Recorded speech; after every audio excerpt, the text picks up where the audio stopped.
Five Nights at Freddy's is set to open in just a few days, and Deadline magazine is now coming into line with some other numbers that we've seen previously from places like Box Office Pro, who started out weeks ago thinking that FNAF would pull in about $30 to $40 million on its opening weekend. That number has since climbed to in the 60s and 70s on the high end, and now Deadline magazine themselves is pulling into the $50+ million range, which is a big surprise considering this film will be day-and-date released on NBC Universal's own Peacock streaming service. Five Nights at Freddy's has everything working for it right now, and we're about to find out right now if it's going to be as big of a hit as we think it will be.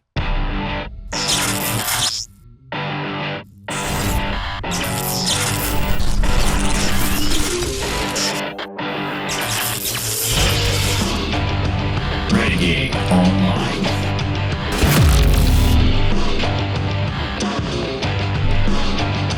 Well, folks, welcome back. Another great day here at Valiant Renegade. It's good to see everybody out there once again. And if you are like one of the many folks watching this video, not yet subscribed to this channel, please take a moment and turn that little red subscribe button to gray. Hit that like button, hit that notification bell, share this sucker out on the social medias, and of course, please do leave a comment before you head out the door today. Make sure to join us every Sunday afternoon at 6 p.m. Eastern for the live show.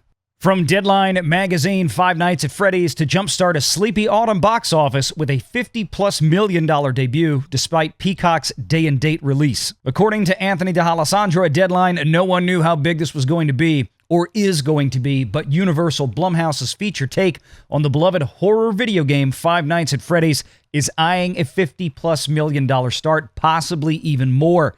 At that level, it's the second best opening of this autumn's box office behind Taylor Swift. Note, the pre-Halloween weekend isn't known as robust of a time for launching films. The frame's biggest openings were Puss in Boots with $34 million back in 2011 and 2006's Saw 3 with $33 million. Pre-sales have grown to a crazy amount on this $20 million production. It's actually a little bit closer to $25 million if you look at some of the figures that came from the state of Louisiana's Film Tax Credit Department. Some are saying well north of $11+ million in ticket pre-sales. That's a lot for a movie of this scale, with some exhibitors projecting a tentpole type opening of $85 million. A franchise horror flick opening up at $85 million in this day and age with a day-and-date streaming co-release would absolutely be bonkers. And the reason some theatrical exhibitioners are looking at numbers like that is because they're seeing the fan interest, and so too is Box Office Pro. This is from last week going into the final projected numbers for Five Nights at Freddy's before actual opening week this week. Up another 43% on opening weekend projections. This number on the low end started out at about $30 million back on September 29th. It's now up to $56 million on the small side, $80 million on the high side, and now Deadline magazine is suggesting that certain exhibitioners, that would be theaters themselves, are suggesting they may be seeing as high as $85 million. And again, look at the domestic total low-high range for the total run of this film, $90 to $172 million. And again, that's only domestic. We don't know yet what this is going to do in the international box office, but Five Nights at Freddy's is not just a U.S. phenomenon. Now here's where things get fun. This $25 million Five Nights at Freddy's film that was made in part by, believe it or not, the Jim Henson Company. Yes, the guys that made the Muppets. They're the ones who built the animatronics for the film. And the entire thing just about was shot here in Louisiana.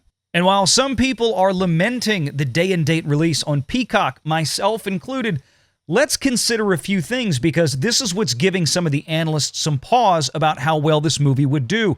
Halloween Kills and Halloween Ends both did day-and-date releases on Peacock from Universal as well, and those did not fare up to the projections that FNAF is expected to bring this weekend, especially if it breaks over $60 million. Part of the reason for that, in my opinion, is the fact that the audiences for Halloween tended to skew older than the audiences that they're expecting for Five Nights at Freddy's.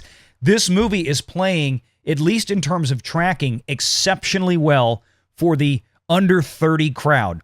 Maybe not so much with Halloween. That's a much older franchise.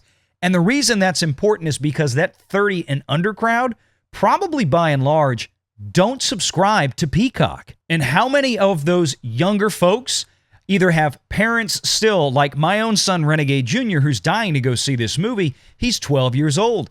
Or the ones that are off on their own and maybe struggling just to pay for, say, Netflix each and every month. Are they going to go sign up for a new streaming service just to watch Five Nights at Freddy's? I kind of doubt it. I think more of them are going to be inclined to want to go see this movie in the theaters because for them, this is a big cultural video game franchise. But back to the article. While pre-sales for Freddy are now higher than for Megan, many notice that the pick is front-loaded, fueled by a very passionate under 25-year-old demographic. And remember what happened to Taylor Swift. Many exhibition and distribution sources swore that film was going to open between 100 and 125 million over 3 days, only to see 92.8. And according to the article, such is the nature of millennial moviegoers. When they decide to make a date to an event in packs ahead of time, and by Saturday, well, it's passé. Now, this next section I completely agree with. If the numbers were so high, why the hell did Universal opt to go day and date with this? I understand it simply boiled down to the movie being originally packaged as such. Will money be left on the table due to Peacock? Probably. Though the debate is that the streamer's penetration isn't as big as Disney Plus or Netflix. And that was to my point before about the difference of, I think, Freddy's audience and, say, Halloween's audience. But I agree that being originally packaged by Peacock to be a day and date, in hindsight, certainly was a mistake. But it wasn't a mistake for Jason Blum and BLUMHOUSE. Jason Blum had recently come out in an interview and stated that, hey, we've already made a profit on Five Nights at Freddy's thanks to the Peacock streaming deal. So, in other words, the $25 million they spent to produce the movie at BLUMHOUSE has already been paid back with a profit from Universal just to put it day and date on Peacock. The money that gets made in the theater, at least the portion that BLUMHOUSE gets to take home, is all gravy. And if that wasn't enough, the game's own creator is absolutely thrilled with the cinematic results of Five Nights at Freddy's. This in a recent interview that Jason Blum did with GAMESRADAR. Jason Blum says, quote, Scott is very happy with the movie. Scott was intimately involved in every stage of the movie. There were no surprises when he saw it, and I think he's very happy with it. He's very proud of it, and I think that's a real tribute to Emma, who is the director of this movie, Emma Tammy, who was really able to turn his game into a terrific movie that Scott gave his stamp of approval to, which was a very tricky job. So kids, if you're excited about Five Nights at Freddy's, then get your butt to theaters this weekend to go see FNAF. Don't sit at home and watch it on Peacock. Or at least if you're going to watch it on Peacock, buy some movie tickets and go see it on the big screen where you're supposed to. I am very much looking forward to this film. So is Renegade Jr.